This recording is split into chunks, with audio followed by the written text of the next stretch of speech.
hurt her either. Never again. Not ever again. She turned to face Ma a second time.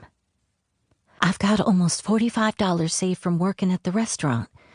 We could leave Boulder Creek. We could go to San Francisco. Or as far as it'll take us. I could find work. I'd take care of you, Ma. Ma's smile was bittersweet. You shouldn't ought to have to take care of your Ma.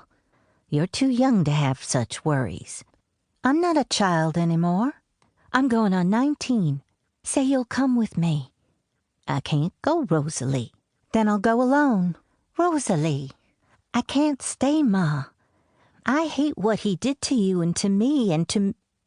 She felt the old sickness churning in her stomach as a vision of the burning sawmill sprang into her mind. But Rosalie had never told anyone what she suspected her pa had done the day he left Boulder Creek nearly a decade ago. And so she stopped herself before she could speak those suspicions aloud. Ma's shoulders sagged. If you feel you have to go, I'll give you what money I can spare. You haven't anything to spare. Rosalie knew that whatever profit the boarding house made, her brother Mark drank up at the pony saloon. We don't have any boarders now. You'll need anything you have to see you through. She untied her apron as she spoke, hanging it on the peg near the stove. I'd better get ready for work. She headed toward the hall. Rosalie. She stopped and glanced over her shoulder. When will you leave? Before he gets here, on the next stage. So soon? I've got to, Ma. Ma nodded in resignation. I'll miss you, Rosalie. I'll miss you, too.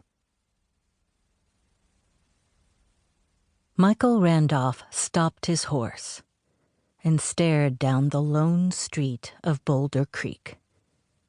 He'd known it wasn't a city like Denver or San Francisco, but he'd hoped it would be bigger than the small town that lay before him.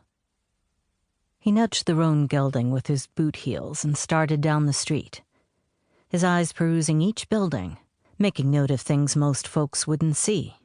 For instance, though it had a fresh coat of paint, the Barber Mercantile had been around longer than the other buildings in town, probably 12 to 15 years longer. The First Bank of Boulder Creek, in contrast, hadn't been built more than 2 years ago, judging by the appearance of the red brick walls. Besides the bank and general store, there were the usual businesses that made up small towns across the West.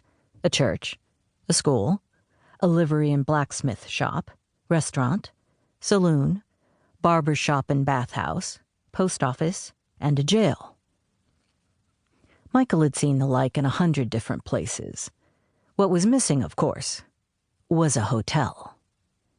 And that was why Michael Randolph had come to Boulder Creek. John Thomas must be getting senile to send me to a town like this. John Thomas Randolph had never operated a hotel in any but the biggest cities in America. Michael's father had taught him everything about building and running a hotel in cities like San Francisco, Denver, Chicago, and New York. How was he supposed to run a profitable hotel in a backwater burg like this? His mouth thinned. Of course, that was no doubt why John Thomas had chosen Boulder Creek, because Michael would have to prove himself in unfamiliar territory. Since you and Dylan don't seem inclined to agree on anything, his father had announced several months ago, there's only one thing for me to do. I'll leave Palace Hotels to one of you when I'm gone. It'll be up to you to prove who that one will be. The surprise and betrayal Michael had felt then was just as strong today. He shouldn't have to prove himself. He'd known since the time he was a small boy that the business would be his. It should be his, without question. He was the oldest Randolph son, as well as the legitimate heir.